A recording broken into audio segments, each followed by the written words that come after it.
ईंधन बढ़ने लग जाएगा। अब तो बहुत जल्द उठ मित्र बंधु अपने सपने की बात कहता है। वह सब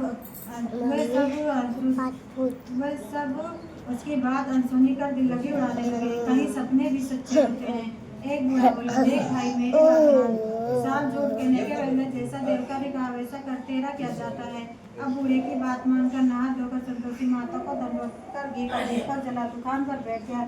थोड़ी देर में क्या देखता है, देने वाले रुपया लाए, लेने वाले हिसाब लाए, कोटे में भरे सामानों से खरीदाम नगदाम सौदा करने लगे। शाम तक धन का ढेर लग गया। मन में माता का नाम घर ले जाने के वास्ते गहना कपड़ा सामान खरीदने लगा। यहाँ के काम से निपट घर को रवाना हुआ। उधर बहू बेचारी जंगल में लकड़ी लेने जाती है। लौटते वक्त माता जी के मंदिर पर विश्राम करती है। वह तो उसका रोज रुकने का स्थान ठहरा। दूर से धूल उड़ती है। माता जी से पूछते हैं, माता जी ये कैसी धूल रही है।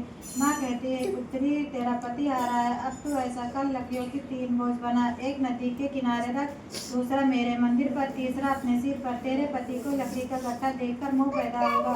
वह यहाँ रुकेगा, नाश्ता पानी बना खाकर माँ से मिलने गाँव जाएगा। लकड़ियों का बोझ उठाकर जान मंदिर पर रखा। इतने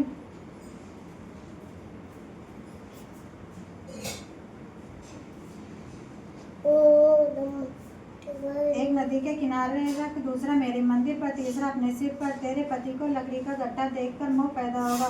वह यहाँ रुकेगा, नाश्ता पानी बना खाकर माँ से मिलने जाएगा। तू लकड़ी का बोझ उठाकर जाना, बीच चौके पर गट्ठा डालकर 3 आवाजें जोर से लगाना, लो सासू जी लकड़ी का गट्ठा लो, भूसी की रोटी दो, नारियल के खोपड़े पानी दो, आज कौन मेहमान आया है। माँ की बात सुनकर वह बोली, बहुत अच्छा माता जी, कहकर प्रसन्न मन हो लकड़ियों के 3 गट्ठे ले आई। एक नदी के तट पर, एक माता के मंदिर पर रखा। इतने मुसाफिर आ पहुंचा। सूखी लकड़ी देख उसके पति को इच्छा उत्पन्न हुई, लकड़ी कैसी बढ़िया, अन्नपूर्ण भोजन बना, विश्राम ले गाँव को चले। इसी प्रकार भोजन बना, विश्राम ले गाँव को गए। उसी समय बहू सिर पर लकड़ी का गट्ठा लिए आती है। उसे आंगन में डाल जोर से 3 आवाजें देती है, लो सासू जी लकड़ी का गट्ठा लो, भूसी की रोटी दो, नारियल के खोपड़े पानी दो, आज कौन मेहमान आया है।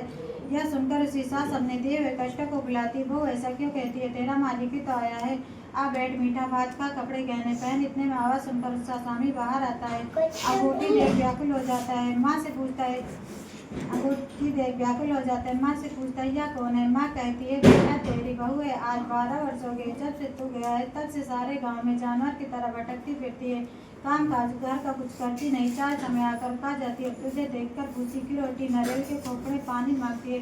वह लज्जित हो बोला, ठीक है माँ, मैंने इसे भी देखा और तुम्हें अब मुझे दूसरे घर की चाबी दो, मैं उसमें रहूँगा। ठीक है बेटा, जैसी तेरी मर्जी। माँ ने चाबी का गुच्छा पटक दिया। चाबी का गुच्छा लेकर दूसरे कमरे में खोलकर सारा सामान जमाया। एक दिन में वह राजा जैसा ठाट बाट महल बन गया। क्या था, सुख भोगने लगी। तत्पश्चात अगला शुक्रवार आया। उसने अपने पति से कहा, मुझे माता का उद्यापन करना है। उसका पति बोला, बहुत अच्छा, खुशी से कर लो। तुरंत ही उद्यापन की तैयारी करने लगी।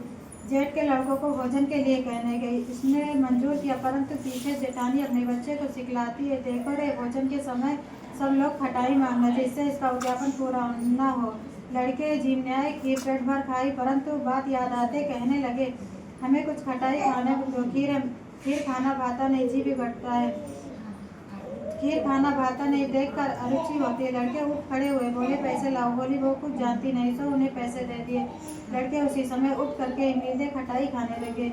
यह देख बहू पर माताजी ने कोप किया। राजा के दूत उसके पति को पकड़ कर ले गए। जेठ जेठानी मनमाने खोटे वचन कहने लगे, लूट लूट कर सब धन इकट्ठा कर लाए, सब मालूम पड़ेगा जब जेल की रोटी खाएगा। बहू से वचन सहन नहीं हुए, रोती रोती माताजी के मंदिर कर गई। माताजी, तुमने क्या किया, हंसा करके और रुलाने लगी। माँ बोली, पुत्री तूने उद्यापन के व्रत मन किया, इतनी जल्दी सब कुछ भुला दी। वह बोली, भूली तो ना कुछ अपराध किया, मुझे तो लड़कों ने भूल में डाल दिया, मैंने भूल से उन्हें पैसे दे दिए, मुझे क्षमा करो। माँ बोली, अब भूल नहीं होगी, अब बताओ ये कैसे आऊँगे। माँ बोली, जा बेटी, तेरा मालिक तुझे रास्ते में आते मिलेगा। वह निकली, पति मार्ग में आता मिला। उसने पूछा, तुम कहाँ गए थे। वह बोला, इतना धन जो कमाया था उसका टैक्स राजा ने मांगा था, भरने गया, भला हुआ, घर को चलो। घर को आ गए। कुछ दिन बाद फिर शुक्र आ रहा है। उसने अपने पति से कहा, मुझे माता का उद्यापन करना है। उसका पति बोला, बहुत अच्छा, कोशिश कर लो। तुरंत ही उद्यापन की तैयारी करने लगी। जेठ के लड़कों को भोजन के लिए कहने लगी। जेठानी ने 1-2 बातें सुनाई और लड़के को सिखा दिया कि तुम पहले खटाई मांगना। लड़के खाना खाने से पहले कहने लगे, हमें खीर खाना पता नहीं जी बेगरता कुछ खटाई खाने को दो। बहू बोली खटाई खाने को नहीं मिलेगी, खाना हो तो खाओ। यह कहकर ब्राह्मण के लड़के लाकर भोजन कराने लगी। यथा सब दक्षिणा की जगह एक एक केले के फल दिए। इससे संतोषी माँ प्रसन्न हुई। माता की कृपा होते ही नौमान चंद्रमा के समान सुंदर पुत्र प्राप्त हुआ।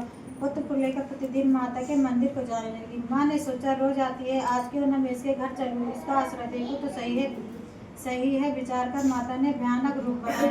गुड़ चने से सना मुंह कोट उस पर मक्खियाँ बिना रही थी। दहलीज में पैर रखती उसके साथ चिल्लाई, देखो रे कोई चुड़ैल डाकनी चली आ रही, लड़के इसे भगाओ नहीं तो किसी को खा जाएगी। बहू रोशनदान से देख रही थी, प्रसन्नता से पागल हो चिल्लाने लगी, आज मेरी माता मेरे घर आई।